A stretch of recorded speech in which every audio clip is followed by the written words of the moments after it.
On behalf of the Miramar Pembroke Pines Regional Chamber of Commerce, Weston, West Park, and Pembroke Park, we're all here together because in every chamber there's human beings with a lot of anxiety too. And this is something that we're looking forward to. So from overwhelm, hopefully to overcome. Joy today, Joy Acaso is a wife, a mom of two, a 15-year-old and a 9-year-old. She received her master's degrees in social work from the University of Central Florida. Her work as an anxiety support coach and licensed psychotherapist is a testament that it's never too early or too late to prioritize one's mental health. Joy's background includes 20 years in the field of counseling and psychotherapy. She conducts online classes, workshops, and coaching sessions to provide high quality care for working professionals and organizations. So you're all in the right place. Joy guides her clients into restoring their wholeness as they overcome stress, anxiety, or trauma. Ultimately, this is what empowers them to deepen their capacity for love, joy, connection, and achievement. That all sounds phenomenal, Joy. So I am so happy to say, go ahead and kick it away. Thank you, Patty, and thank you, Angie, for all your help. I'm gonna go ahead and share my screen.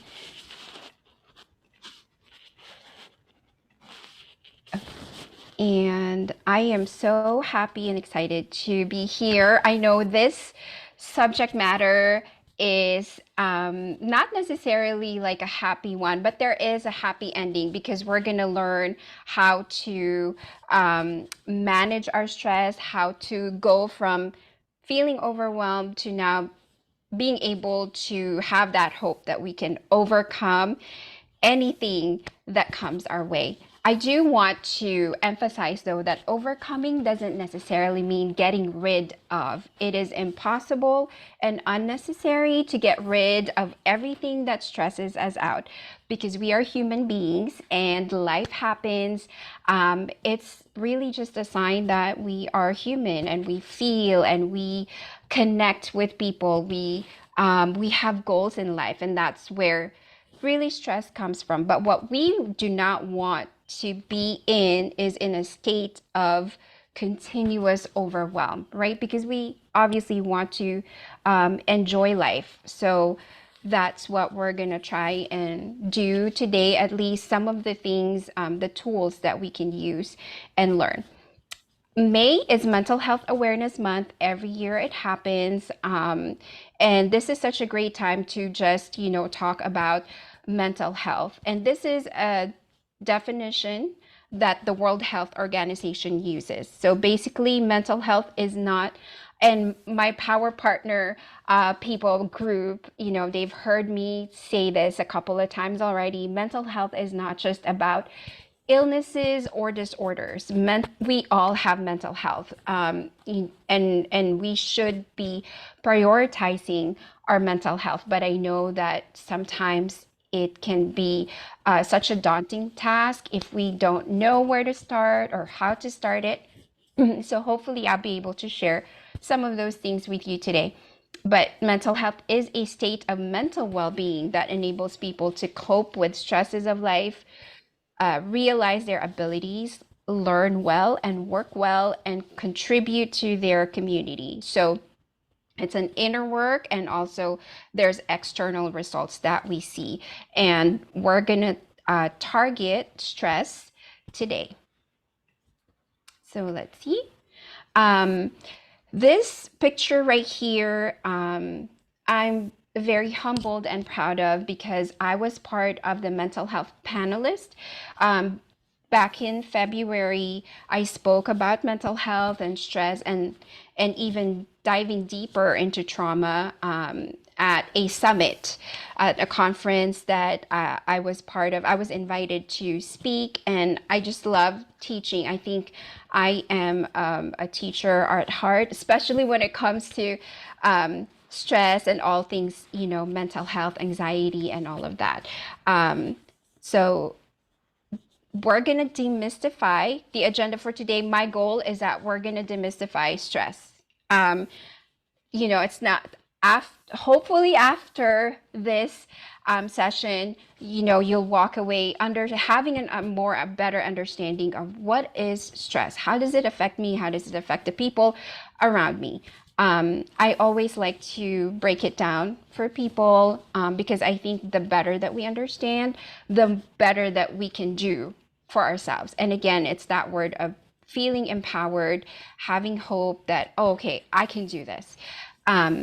Destigmatizing stress. So we carry a lot of shame, with just everything that we have to deal with in life. And one of them, unfortunately, is stress. Like, some people label it as like a sign of weakness if you're stressed out or you don't have your life together and things like that.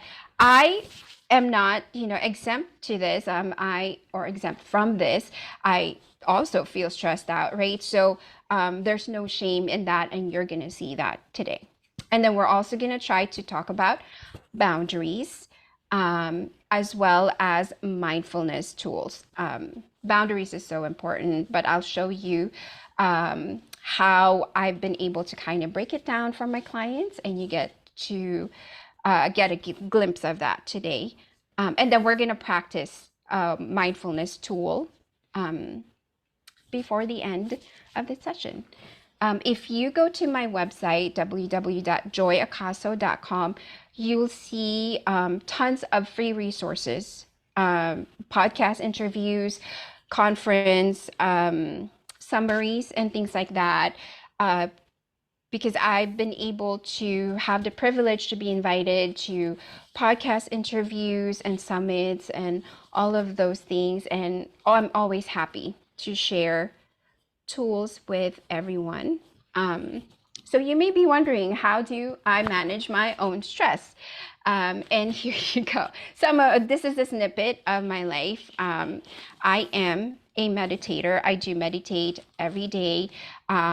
That is something that I teach my clients when they are ready, right? This is not something like, okay, we need to meditate, because I know that people talk about meditation so much, and they'll tell people, just meditate, just learn how to meditate. It's not that simple, right? Like, I didn't get into meditation until later in life. And again, when I understood what that meant and how that looked like, then I was able to do it for myself. So the practices that I do, I don't impose on my clients. I wait until they're ready, and whatever they're ready for, we do together. I love nature more now than I've ever loved it, I guess. Sometimes I do it with friends.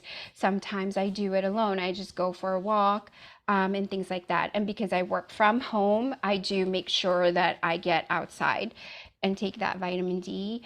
I do my best to eat healthier options. Right now, we are actually going on a gut cleanse. If you are interested in finding out about that, you can ask me, but we are on a very, very strict diet because my husband's skin problems. We wanted to be more proactive with it, so we're working with a holistic doctor, and he put him on a very strict diet. I am joining him because it's better when you have accountability, and we'll talk about that later too, and how that ties into managing stress. I am part of a local church. I love my church. I meet with the women, there. We do brunch together and all of those things. Spirituality is a big part of how I manage my own stress. And you'll see that again in later slides. We also give back to the community. This is a volunteer work that I did with my kids against their own will. I got a lot of attitude and complaints, but that's okay because it was such a great experience. This was the week of Thanksgiving break, and we helped feed the homeless. And this is my family, my dad, and my two kids, as well as my husband. Um,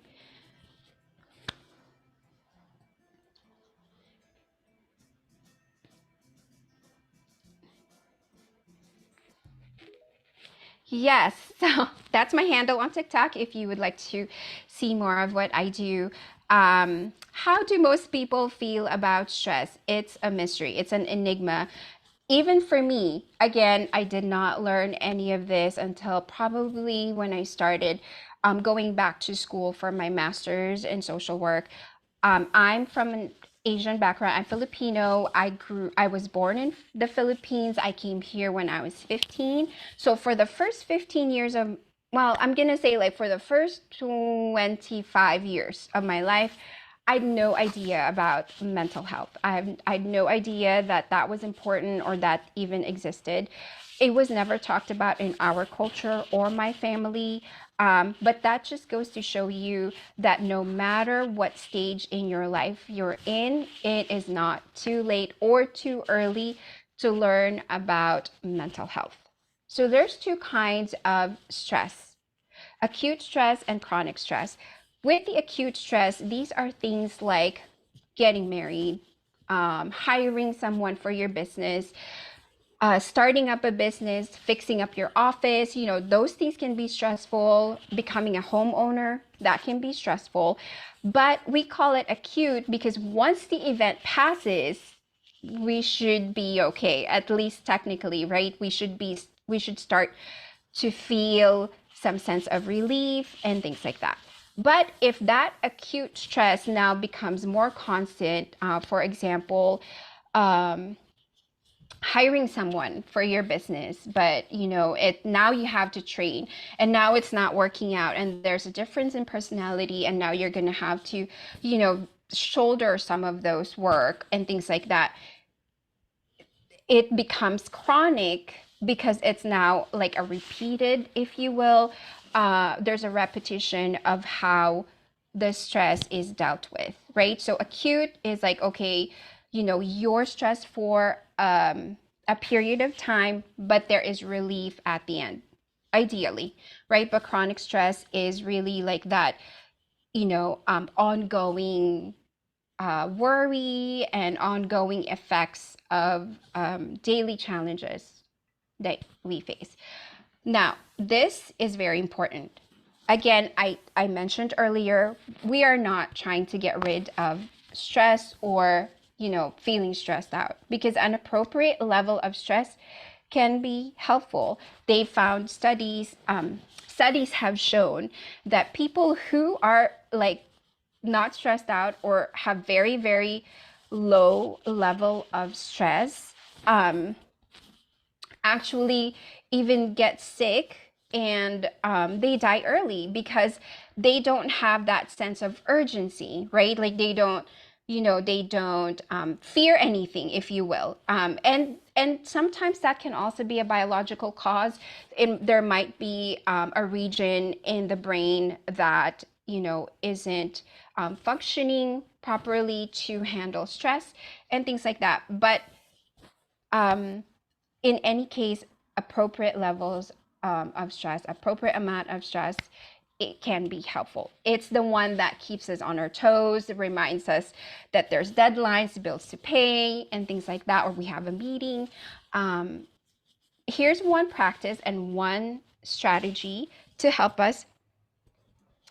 We can practice scaling our stress. So, when you're starting to feel stressed out, is it or overwhelmed, right? Another word for it. Is it low, medium, or high kind of stress?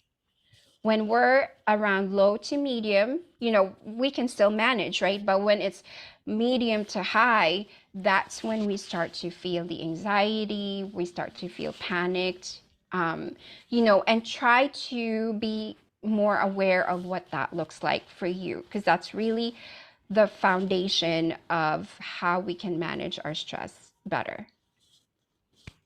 So, what happens when we have high levels of stress? Number one, stress hormones flood the body, cortisol.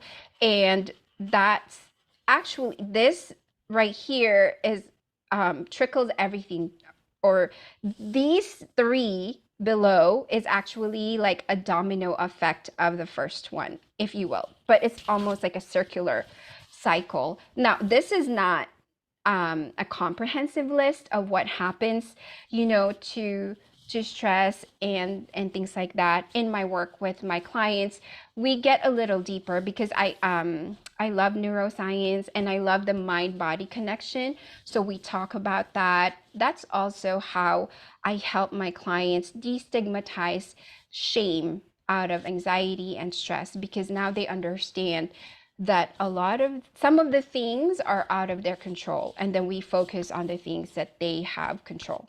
So cortisol is good, again, at an appropriate level, because that's the one that keeps us energized and motivated. But if it is constant, then our body gets flooded, and this is what happens. Problem solving skills decrease, memory doesn't work as well, decision making skills, and things like that, brain fog. That happens when there's too much cortisol being released in the body.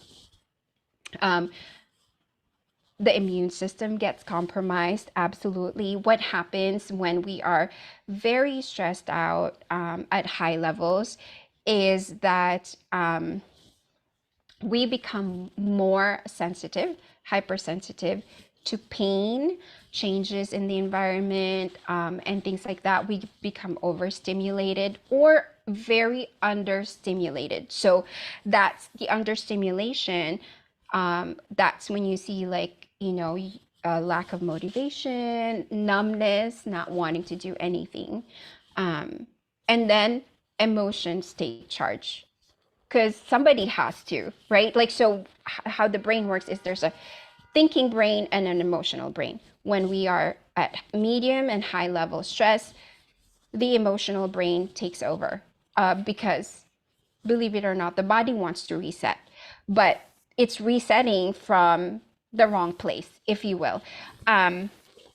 So how does this tie in with all of us? Well, as business owners, entrepreneurs, you want to be successful. You want to take your business and your life to the next level.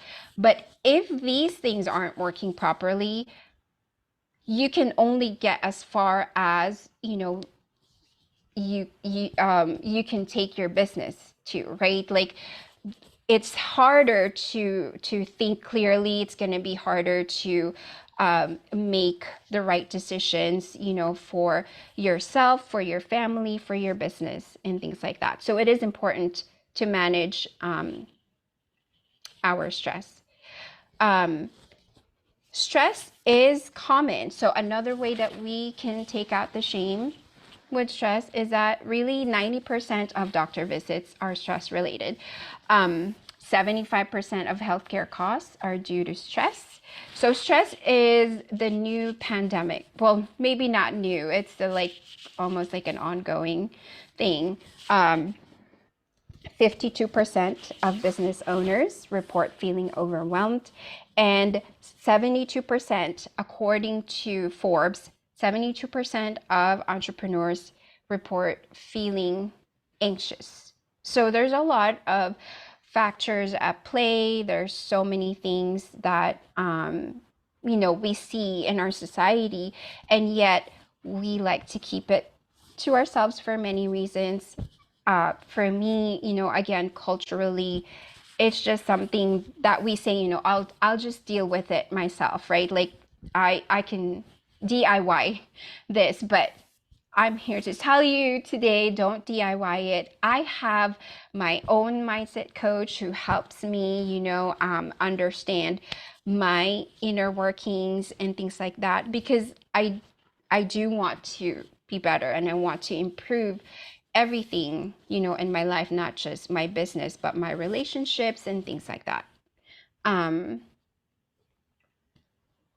So identifying your stressors and rate them.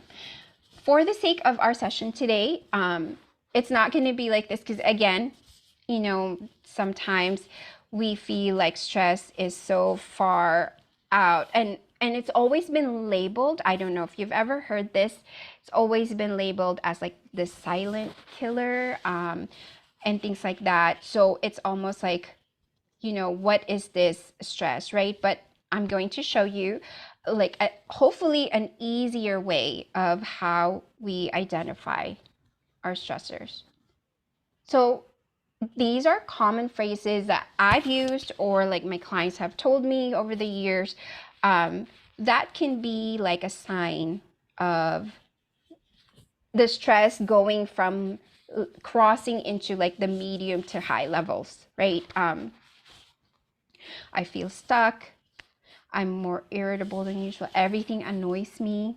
This is right here is the hypersensitivity that we feel, like every little sound, every little statement, every decision that people make and things like that, like just start to affect us. So if you have pen and paper with you, maybe you can just jot down notes for yourself. Like, have you used these phrases maybe over the last month or so, or other phrases that you can think of that you've used? I can't sleep, I'm just going through the motions is so common. This is something that and everything feels like a chore. These two right here are signs that we are on survival mode, and survival mode is exactly that. We're just trying to survive from one day to the next, which means that we're probably not thriving. So thriving means, you're enjoying, you're engaged in everything that you're doing. You remember things, you remember the things that are enjoyable for you, and things like that. So another phrase that I've heard before is I'm forgetting things, right? Or I have brain fog. Those things are also very common that I've heard. Stress is not just one thing, because we are multidimensional people. There's a mental and emotional factor to it. There's physical symptoms or signs, spiritual as well as social. So my approach when I help my clients is the whole person, right? Like, we look at everything that is affecting them. And here you can screenshot it if you'd like. These are also some of the things that can also be signs of just like high levels of stress. Feeling like a failure, overly negative attitude would be like in the mental and emotional category. Constant desire to be alone would be possibly in the social category. Missing appointments, social category as well. Feeling helpless and overwhelming sadness, feeling worthless. Those are some of the signs that we want to look for.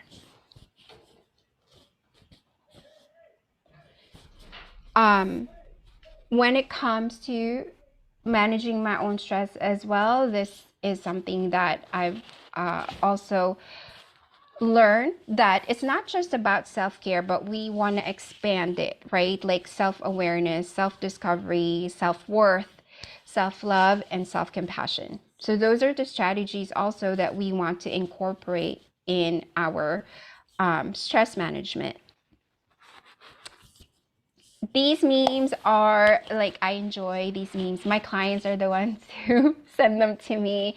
It's hilarious because they usually tell me that there's a session going on in their minds even when we're not meeting. So I think that's great, because that means that, it's the things that we practice together, they're doing their best to really apply in their lives. And I provide high accountability for my clients. So when they come into the program, I do unlimited messaging with them. So if they have any problems, we do that together, even if we don't have a session. So this is, I guess this is, if you want to put lavender all over, no judgment here, but we don't have to go through this, is what I'm saying, right? Like, there's so many tools and skills that, we can do in order to manage our stress. And we're going to move into now establishing boundaries. And boundaries, while they're important, I think there's a lot of myths about it, or misconceptions about how to form boundaries. And we're all trying, right? So this is not going to happen overnight. Nor do I suggest for us to have a total makeover of our lives. That's why it's important to first identify, what are your stressors in those four categories, right? If you will, if that helps, kind of identify them.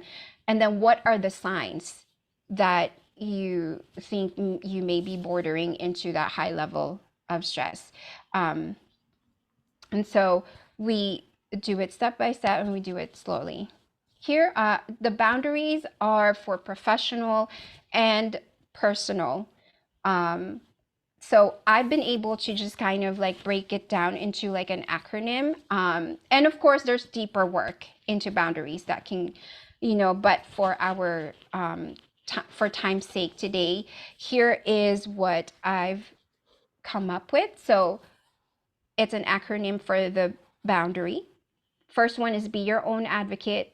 And how do you advocate is exactly that, identifying what stresses you out, what are the signs. Um, Overcome people pleasing. I know this can also get deep, but when we overextend ourselves and not take care of ourselves, then what happens is that we start to resent others and resent ourselves. Unlearn habitual responses, so like automatic responses. No is good for your mental health, just remembering that. Don't deny yourself of good things. Very important part of mental health. When we prioritize our mental health, it's not just about unlearning unlearning harmful patterns, but also making sure that we make room for the things that we enjoy.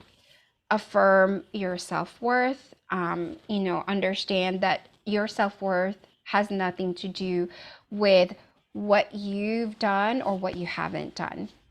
Reevaluate your values. Again, this is probably like the most important part of boundaries. I go through an extensive core value assessment with my clients.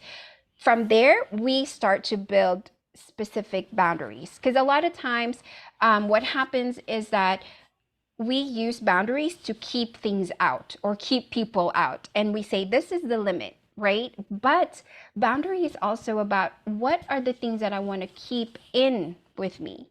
What do I want to expand more or celebrate more in my life? And then why is for you must keep others accountable. So boundaries, not just setting a limit, for other people, but also giving them ownership.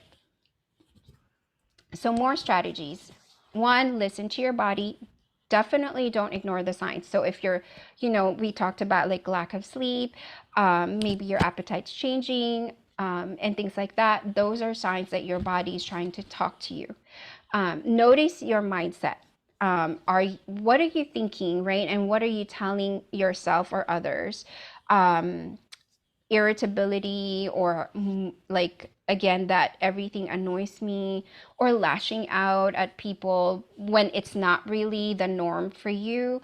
Those are the things that you're gonna want to have in your toolbox. Track patterns or themes in your behaviors and decision making. So if you're looking to like say, how do I, you know, get started with all of this, this would be like a perfect way to start. Just logging in, whether on your phone or a simple notebook, of like the things that you experience on a daily basis, right? And then see if there's a pattern. Um, and then, of course, prioritizing your mental health. Do you need to schedule a session with a coach, a therapist, or accountability partner? That is always, very helpful. If you'd like to screenshot this, mindfulness bingo, and you can do your own too. Like you can try to write down some of the things that you want to, some of the habits that you want to start practicing, and put them in those squares and see how far you can go, and things like that. So now I'm gonna show you, let me see. Yeah, we're almost done. So I'm gonna actually, we're pretty much done. I'm gonna show you a way to relax your nervous system. Your nervous system is such a huge part of your stress management, because that's really where that's the nervous system that runs from the brain all the way to the spinal cord, is really the one that decides if you should be stressed out or not stressed out. So one simple way to relax your nervous system is, hopefully you wash your hands, or you don't have to do this right now, but just remember, make sure you have clean hands, because you're going to massage. This is called the vagus nerve massage. Yes, thank you, Patty. If you go for a facial with Carol, she will do it for you. I mean, part of it, right? Because I had the facial with Carol and it was amazing. So you want to go here under like the cheekbones and just, soft massage, right? Not like Lisa Go Lightly. She's an amazing massage therapist. Not like that. Like, we're just trying to relax, right? And also your temple. And then underneath, it's like underneath your eyebrow, but you're going to like use your thumbs underneath right here, and the rest of your fingers above the eyebrows, and just start to massage as well. Yeah. And I teach my children this as well, against their will. They always give me the eye roll, but it's fine, right? Like, so if you are parents and you want to teach it to your kids, but they give you, like, they complain about it, it's okay. They will do it. As long as they're doing it, we're good. And that is it for today. Please, if you want to know more about my work, you can follow me on Instagram or Facebook. I'm also on LinkedIn and TikTok, whichever platform you prefer. I need to do more videos for TikTok, actually. And here's a free gift for everyone. Thank you all for being here and taking time to join us. You can scan the QR code or save the link, and it's a free mental wellness guide. I give 3 strategies, from like more the 3 more strategies from what I've shared here, to help you deal with your emotions and your thoughts. So that's all for today. Thank you.